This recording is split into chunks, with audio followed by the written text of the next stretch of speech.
At the beginning of this whole COVID thing, I made a couple of clear predictions. I made a couple of very important points. I said, number one, the fatality rate of this thing is much, much lower than it would appear to be. Number two, that even if we were to quarantine, as soon as we lifted the quarantine, that there would be huge spikes in the COVID thing that will have done no good, just delayed it for a couple of months. And I was right on both accounts. People had no answers at the time, not any meaningful answers to my points, but denied them anyway because they were wrong. And I was right.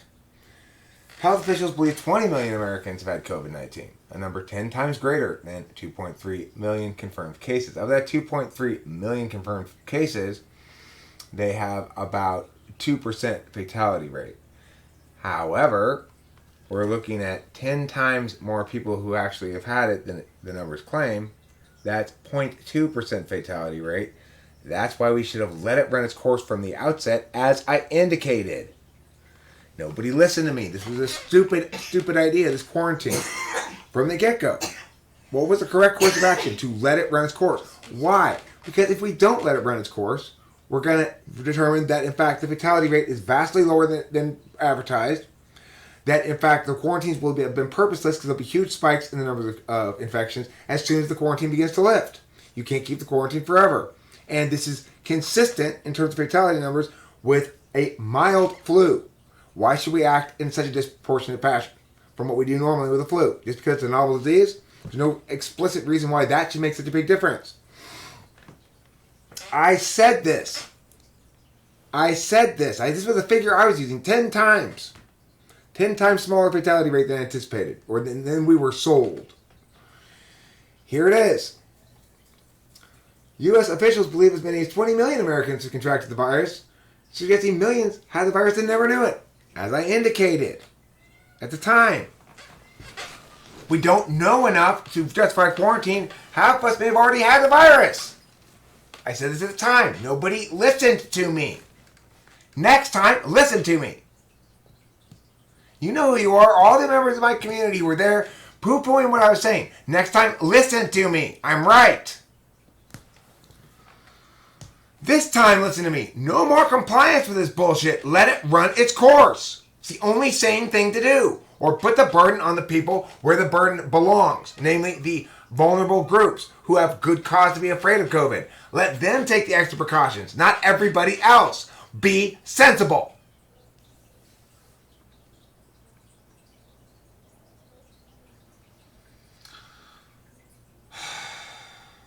$20 million infections would mean that about 6% of the nation's 331 million people have already been infected, leaving a majority of the population still susceptible to the virus. Oh no!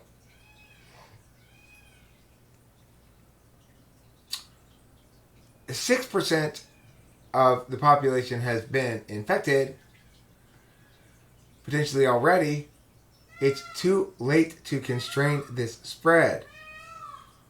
Every place around the country is doing different things. People have these random instructions from the government about putting on masks sometimes and not having to other times. Rachel and I ate a sit-down restaurant the other day. We weren't required to wear masks, of course, because we're eating. But we go to the supermarket, we're required to wear masks. But, it's like the government makes this order, but some places are going to enforce it, some places are not. Most people think it's stupid. People are tired of wearing masks. People are tired of being constrained.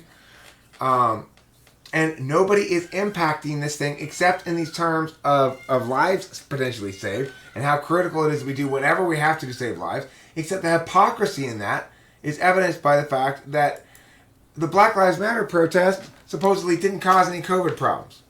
Get this news. Check this shit out. So the mass gatherings called Black Lives Matter protest, apparently, according to the media, they magically didn't have any negative impact on COVID. BLM COVID.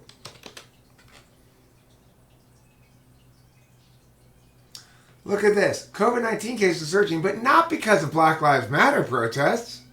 What? Popular Science magazine? What?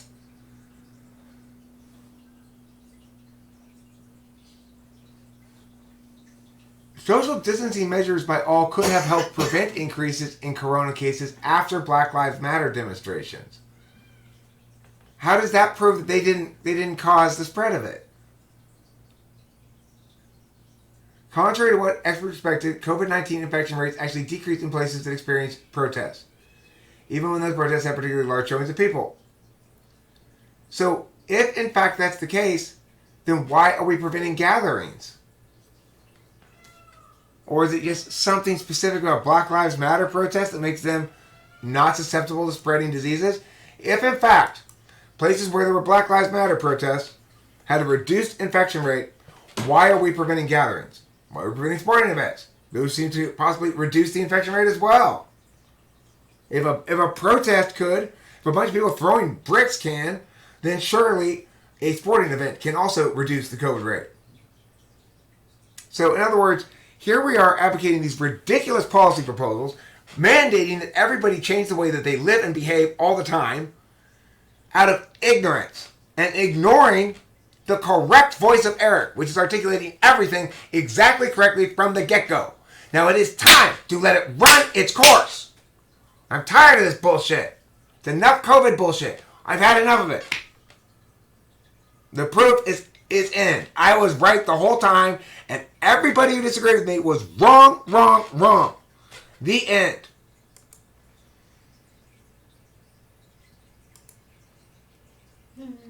Yeah.